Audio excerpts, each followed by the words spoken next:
Yes, thank you, Mr. Chair. Look, I've listened to what everyone says, and actually I share a lot of your thoughts from our AMSB colleague. Even though we've paid for a financial advice, and the financial advice suggests that, I'm a process person, and I do hear what Councillor Casey's saying about she thought she was coming to discuss A, and we've ended up potentially in another place. So I would be happy to withdraw the amendment, noting that potentially it's covered anyway in the original, whatever C. they are now, In the C original and C. B and C or whatever it is. We're going to have a report back by the end of June. It's only 2 months away, and at the end of the day, if the mood of my colleagues is that they actually want another report written by officers to clearly put that out, I accept that, and I can wait 2 months. Kia ora, Councillor. And Councillor Quacks, you're happy with that? Yep. Okay, right, so that's gone. We'll drink to that. Councillor Philippine? No? Just been Councillor been Fletcher. withdrawn. Thank you, Mr. Chairman. I don't think we've handled ourselves particularly well today. We've had people come to us that give their time voluntarily in terms of advocacy on issues that I think are really important, and they are wanting us to prioritise the time that we spend around this chamber discussing those things in a meaningful way and not in a partisan or whatever drives us as we're sitting around the table. So I want to say maybe, Mr. Chairman, we can do it better in terms of making sure that the reports as they come to us are much more clear in terms of the objectives that we're trying to reach. Like our member from the Independent Murray Statutory Board, I'm really struggling with Councillor Casey's amendment that is coming through in the form that it is at the moment. I'd like the opportunity to actually talk about whether it's ethical to invest in companies to produce disposable nappies when you look at the state of the world's oceans with disposable nappies, when you look at the landfill that is absolutely consuming Auckland on these types of products. I'd like to talk about the problems that we've got with the fast food industry and the absolute mess that it's making in terms of people's lives. There are a whole heap of things, but I don't dispute with her that alcohol abuse has actually resulted in just a dysfunctionality amongst our citizens. I mean, I speak as one who lost a much-loved brother-in-law because of a murder because of alcohol, with a kid that would never have done it but for the fact that there was alcohol abuse. So these are not to be trifled with. They're not to be taken lightly. We need to give them proper consideration, and I don't think we're giving them proper consideration here today. The question I'd also put is, if we adopt this amendment, what does that then say in terms of the precedent that it sets on sponsorships?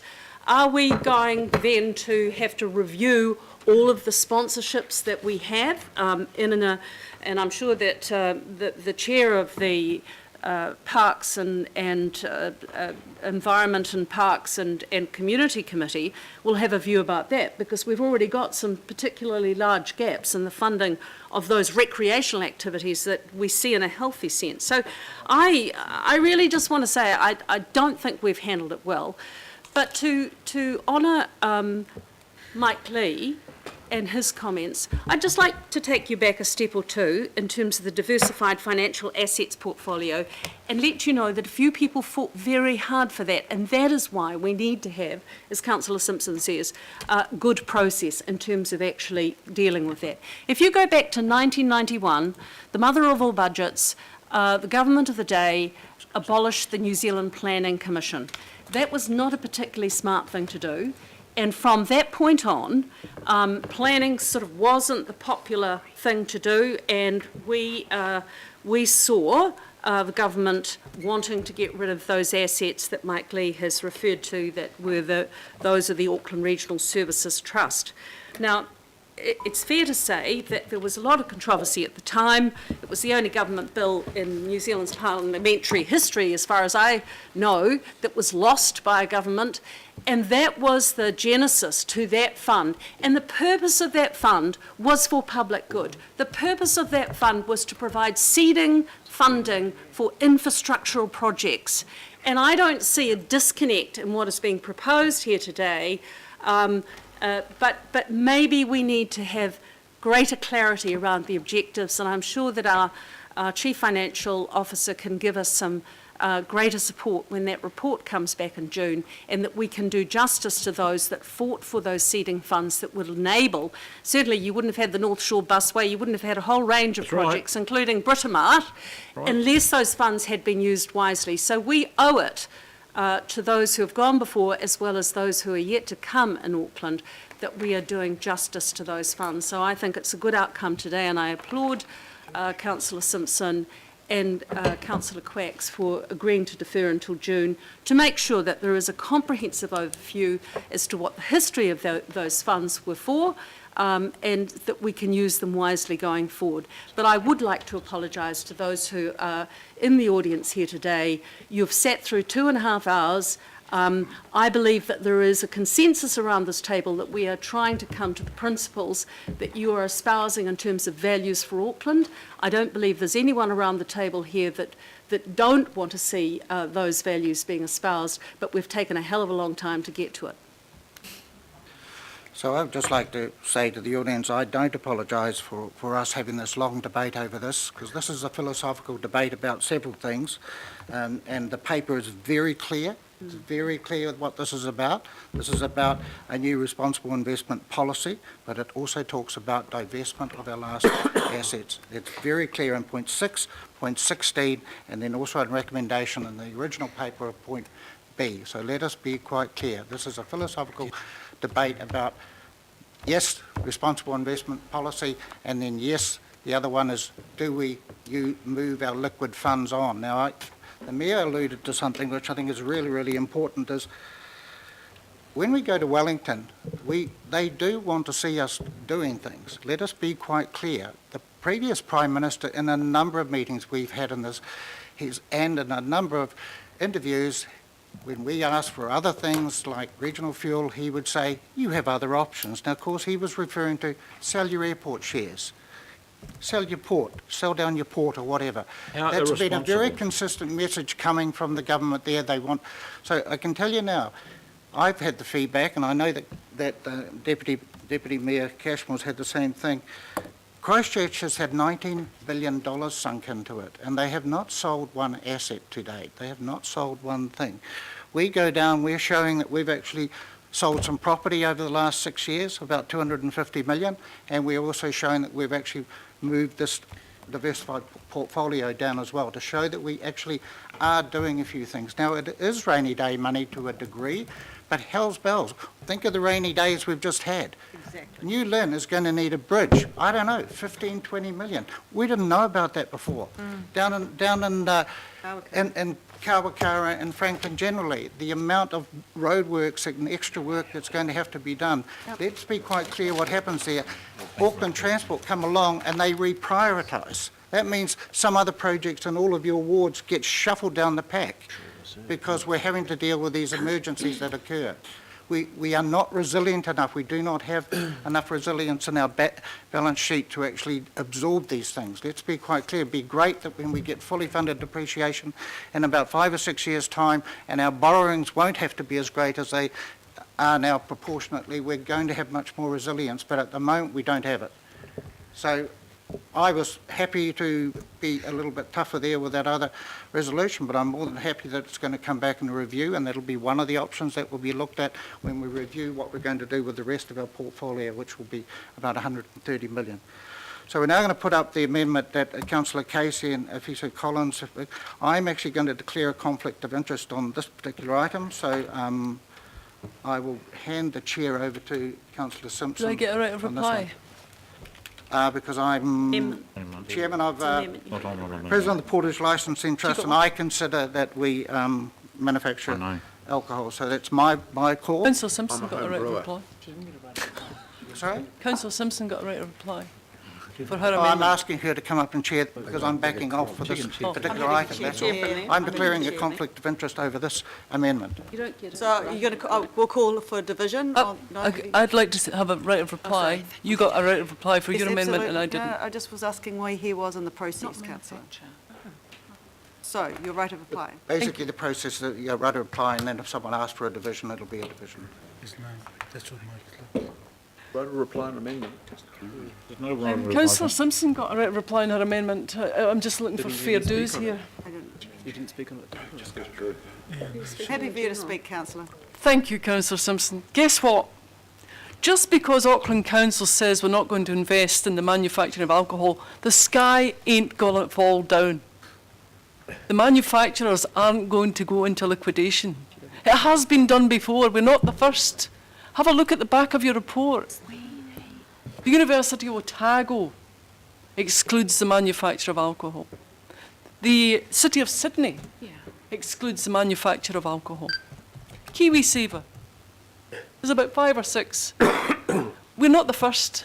We won't be the last. But, you know, my friend Councillor Mike Lee talked about double standards. The biggest double standard is to prop up the alcohol industry with public funds when it does so much damage throughout Auckland.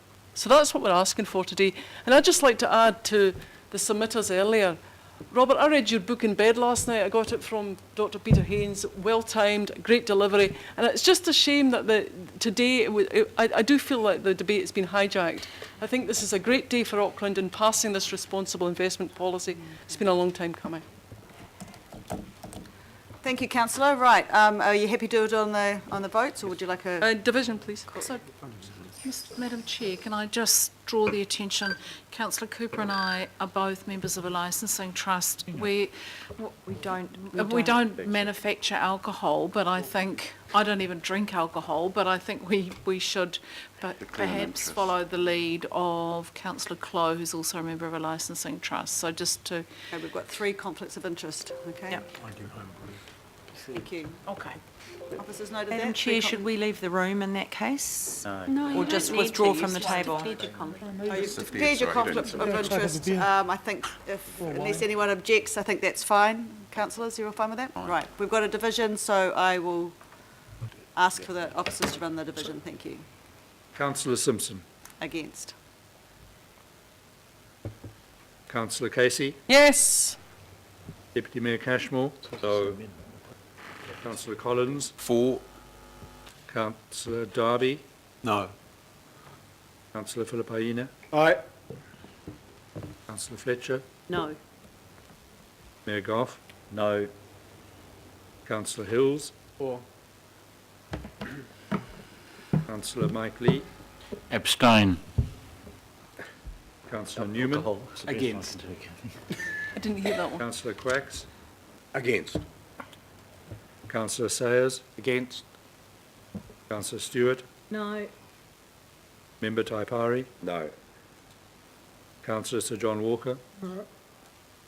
Councillor Wayne Walker. Yes. Councillor Watson. Yes. Ladies and gentlemen, I think that's lost. Yes. That's lost 6 votes to 11. Thank Mr. you. Chairman, you can take it. Right, well, we'll go back to the substantive... Point of order. Point of order. Yes. I don't think it's correct to say that yourself, Councillor Cooper and Councillor Holst abstained. You declared declared a a conflict of conflict. interest, but it's got on the Yes, record there that yeah. you abstained, so you need Yeah, to we didn't correct. abstain. Thank you for picking it up. Councillor Quacks, could you Yeah. please change that? Thank you. We have Thank you, 1 Councillor abstention Quacks. and 3 I've never abstained in my life. conflicts of interest. Declarations of interest. They didn't vote. Yep, that'll be noticed in the documents. So, I'm just, so we've got A, B, that will be C, and we come to be C and D. I'm just going to, Do you want to do A and B separately? I'm just going to, I wish to add one more word under C, which is endorse a further review, because we've already had 2 reviews. Technically, we should put in a further review, okay? Rather than rehashing what we have, so that will get another fresh look to it, okay? You understand what that change is? And that point was made by Councillor Quacks. Councillor Cooper. Sorry, I just need some clarification, Mr Chairman, because I don't want to think that yourself and Councillor Hulse and I have to take ourselves out of the vote again when substantially you're going to take, will that, in this document, which isn't up there, the Addresses alcohol. alcohol is in there, and I think we've clearly shown that that's not acceptable. So I think it's a bit I'm not- hidden if yeah. we leave it in there, and that means we can't vote, and all the other things are quite I'm important. not, it's in my conscience, I am not declaring a conflict over these resolutions. I was uncomfortable. But then how does, But I'm not declaring a but, conflict. but, sorry, Mr. Chair. It's my choice, it's up to you I and understand, I'm councillor. just asking for clarification. Yeah. So, for all the people that voted against that, are you going to leave that in there? That's what I don't understand. It's a clear intention not to have alcohol, but it's, you're leaving it in there, and that seems a bit of a paradox to me. That's why I'm voting against. No, but remember, Councillor Casey's resolution was going further, was adding extra wording in a different area. We're still going to have the screening, etc., whatever the wording is, that will still happen. There's no change, basically. It was No, I'm tightening sorry, it up. it It says was- here, exclude, should at a minimum exclude, No, I don't propose exclude, it's screen. Yes, screen, as was but you haven't changed that on here. Because we haven't got it in front of us. Except what you Sorry. Separately? Yep. Well, Okay. I want to vote against. That's fine, yep, that's fine. Change Okay, to so what we'll do another is we'll take, change that. we'll take A separately, B separately, and C and D together. Happy with that, Councillor Newman? Yep. I just want to record my vote against on A and B. Okay, so we have a mover and a seconder for A. All those in favour? Aye. Against? No. Recorded is Councillor Newman, Councillor Cracks, okay. B, confirmed divestment of existing investments are not consistent with the revised responsible investment policy as soon as practicable. All those in favour? Aye. Against? No. Recorded, same, yep. C and D, same mover and seconder, all those in favour? Aye. Against? No. Recorded. Recorded, we've got Record my name, please. Casey, Lee, Mike Lee, Councillor Walker, Councillor Watson. Thank you, folks, and thank you very much in the audience. I know it's been diversified. Anyway, thank you very much for coming. So we're just going to have a 5-minute break, folks, and then we're coming back to move on to the disposals report. That'll be interesting too.